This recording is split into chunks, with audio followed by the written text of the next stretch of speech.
क्या आपने कभी गुस्से में कुछ ऐसा बोल दिया जो बाद में पछताना पड़ा?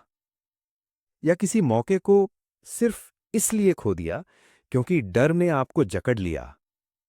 या फिर सिर्फ 10 मिनट इंस्टाग्राम के लिए मोबाइल उठाया था और अचानक देखा 3 घंटे बीत गए हैं? आज की दुनिया में सबसे बड़ा युद्ध हमारे भीतर का है, जहां हम भावनाओं से हारते हैं।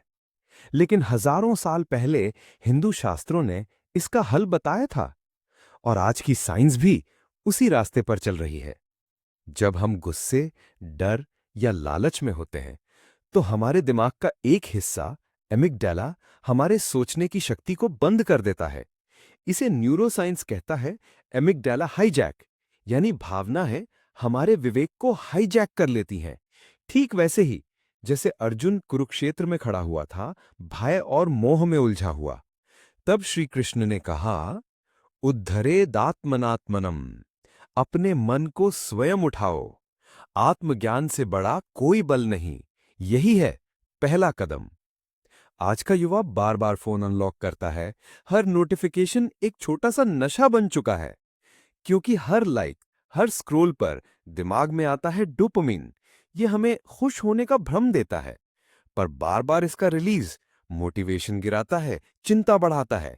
और फिर आप कहते हैं, मुझे कुछ करने का मन नहीं करता। पर हल है। नोटिफिकेशन ऑफ करें, माइंडफुल यूज करें, ध्यान से डोपामीन रीसेट करें। यही बताया गया है इंद्रिय संयम में। पतंजलि कहते हैं, योगः चित्त वृत्ति निरोधः। योग इक्वल्स मन की चंचलता का अंत। आज की साइंस कहती है, रोज 10 मिनट का ध्यान स्ट्रेस हार्मोन कॉर्टिसोल घटाता है, फोकस बढ़ाता है, मन शांत होता है। यानी ध्यान सिर्फ धार्मिक काम नहीं, मानसिक जिम है आपके मस्तिष्क के लिए। जब हम कुछ पाना चाहते हैं तो दिमाग डोपामीन छोड़ता है, लेकिन न मिलने पर वही डोपामीन गुस्से में बदल जाता है। यही कारण है कि छोटी छोटी बातें हमें उग्र बना देती हैं। काम एषः, क्रोध एषः। यानी कामना से ही क्रोध जन्म लेता है। समाधान क्या? Delayed gratification. डिजायर को लक्ष्य नहीं, सेवा में बदलो। कर्म करो, फल की चिंता नहीं। जैसा खाना वैसा मन। आज साइंस कहता है कि आपके पेट में बनता है 90% सेरोटोनिन, जो मूड तय करता है। तो अगर आप जंक फूड खा रहे हैं, तो आपका माइंड भी जंक से भरा रहेगा।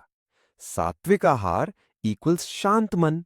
इसलिए शास्त्रों ने कहा, शुद्ध आहार, शुद्ध विचार, शुद्ध चरित्र। जब हम सिर्फ परिणाम की चिंता करते हैं, तो चिंता, हार और थकावट हमें जकड़ लेती है। श्री कृष्ण कहते हैं, कर्मण्येवाधिकारस्ते मां फलेषु कदाचन। फोकस करो सिर्फ कर्म पर। प्रोसेस पे ध्यान देने वाले लोग सबसे शांत और सफल होते हैं।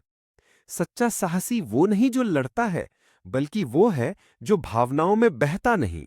सुख दुखे समय कृत्वा। इमोशनल इंटेलिजेंस यानी फीलिंग्स को पहचानना, उन्हें रिस्पेक्ट देना, पर उनका गुलाम ना बनना। यही है भावनात्मक संतुलन।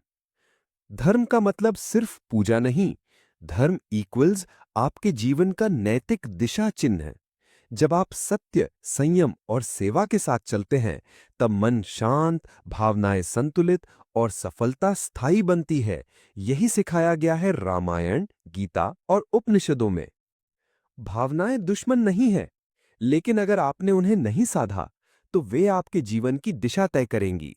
हिंदू शास्त्र और मॉडर्न ब्रेन साइंस दोनों कहते हैं, सेल्फ अवेयरनेस, सेल्फ डिसिप्लिन, धर्म, यही है सफल जीवन का मूल मंत्र। अगर ये ज्ञान उपयोगी लगा हो, तो लाइक जरूर करें, कमेंट करें। Control emotions equals real power. और वेट्टा माइंड को सब्सक्राइब करना न भूलें। अगली बार जब गुस्सा आए या मोबाइल खींचे, तो बस यही याद रखें, आप भावनाओं के मालिक हैं, गुलाम नहीं।